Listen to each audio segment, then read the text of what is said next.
All right, guys, listen, this is the blues riff and B. Watch me for the changes and try and keep up, okay?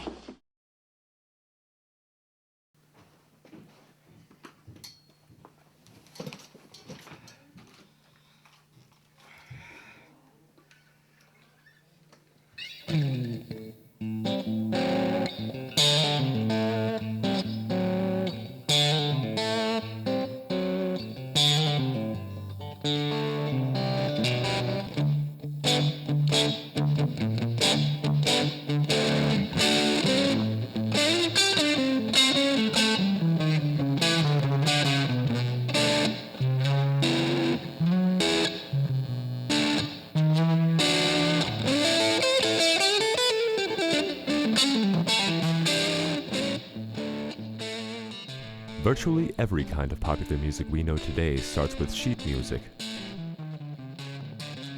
These seeds of blues, watered with the arrival of the recording industry, allowed the genres of music we know today to take root. At a young age, this tree of music split into three major branches: traditional blues, country blues, and urban blues. Urban, or city, is the branch from which we get most modern genres. Modern artists such as these employ the use of new instruments and technologies and integrated their personal styles with those that came before them. Their influence and ideas brought us to where we are today, a plethora of genres, one for every taste and style. Despite this abundance of styles, however, many artists are turning around and taking both an interest and a long, hard look at the roots from which they came.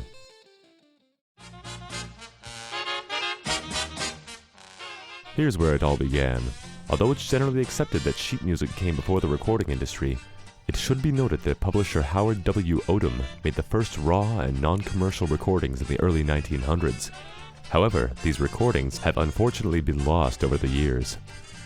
The year 1911 saw the first ever song published by a group of New York City publishers and songwriters called Tin Pan Alley. The song was entitled "Oh You Beautiful Doll." Despite the success, it is Hart Wan's Dallas Blues, published in 1912, that is considered the first true blues sheet music. This song was quickly followed by Baby Seal's Blues and the Memphis Blues, which would later become the name of a major genre of city blues. Imagine the music you know without electricity, without bass, without drums. In many cases, an artist had only his voice and his hands. That was the music of the 20s, and it was all they needed to catch the attention of the recording companies. It was companies like the American Record Corporation, OK Records, and Paramount Records that made the first moves in recording African American singers and allowed the genre to take root and finally catch the ears of music enthusiasts everywhere. The blues made its first recording breakthrough with the recording of an African American singer in 1920. The song was Crazy Blues, performed by Mamie Smith. In 1923, Sylvester Weaver performed in the first slide guitar recording. This recording led to the Delta-style blues, which eventually turned into Mississippi blues and the more recent country genre.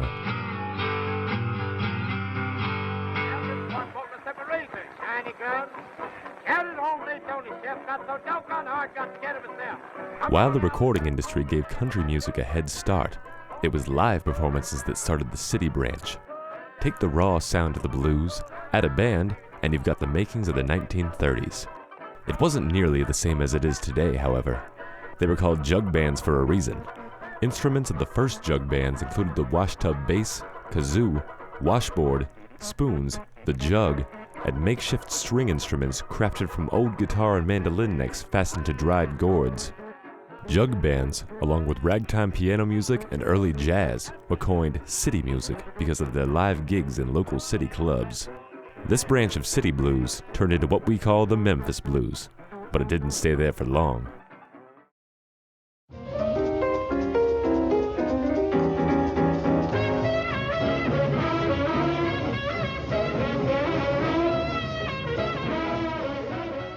In the subsequent years, musicians began to upgrade their instruments and swap out their jugs and washtubs for brass and drums, in many cases never forgetting the good old piano and ragtime. In the late 30s and early 40s, musicians Jimmy Yancey and the Boogie Woogie trio of Albert Ammons, Pete Johnson, and Meade Lux Lewis mastered this mesh of instruments and pioneered, as their name suggests, the genre of boogie woogie. As the 40s progressed, bands added more and more players to their count, went almost entirely bass and brass, and created what we know today as the big band. For some, the big band was just too big, and artists such as Louis Jordan, Big Joe Turner, Roy Brown, and T-Bone Walker created smaller bands that brought the music as far as Missouri and California. They played an upbeat, small-time, big sound version of the blues that became a major movement in genres known as jump blues.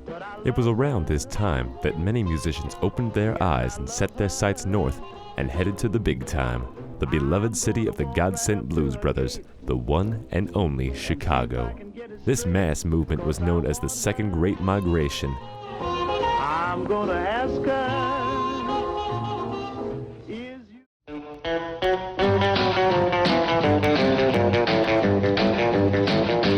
Eventually, the migration of the 40s led to the genre of Chicago blues. The experimentation of the artists of the time and place then led to the electric blues. Adding electricity to the mix led to the creation of the electric guitar, amplifiers, electric bass guitars, better microphones, and the miking of the harmonica. Artists like Little Walter, Sonny Boy Williamson, Big Walter Horton, and Willie Dixon mastered the art of the harmonica, or, as they would call it, the harp. In the late 50s, Chicago's West Side acquired its own sound. Curiously enough, it was named the West Side Sound. One of the biggest movements, however, was the rockabilly style of the early 1950s, which led to one of the most well-known genres, rock and roll. Got all my trouble in one big pack.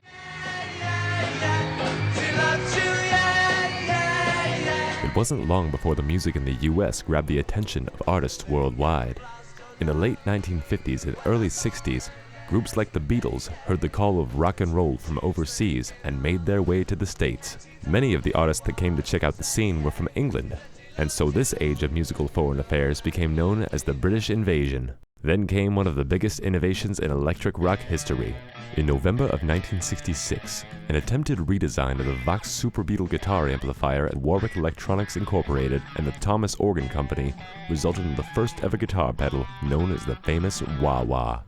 From then on, modifications and innovations led to hundreds of genres and subgenres.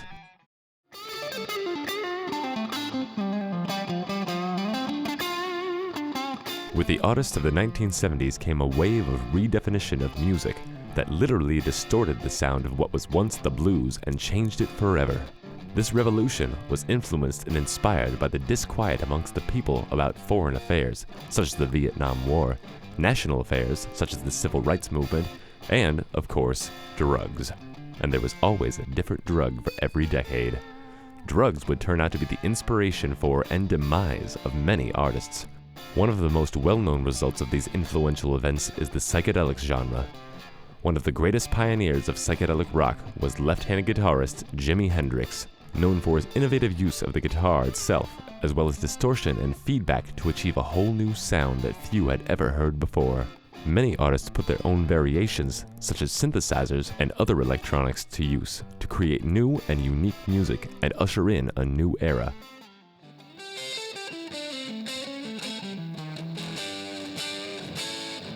Occasionally, artists feel the sound they want, but may not necessarily hear it. This inspires many to digress and take a look at those who came before them.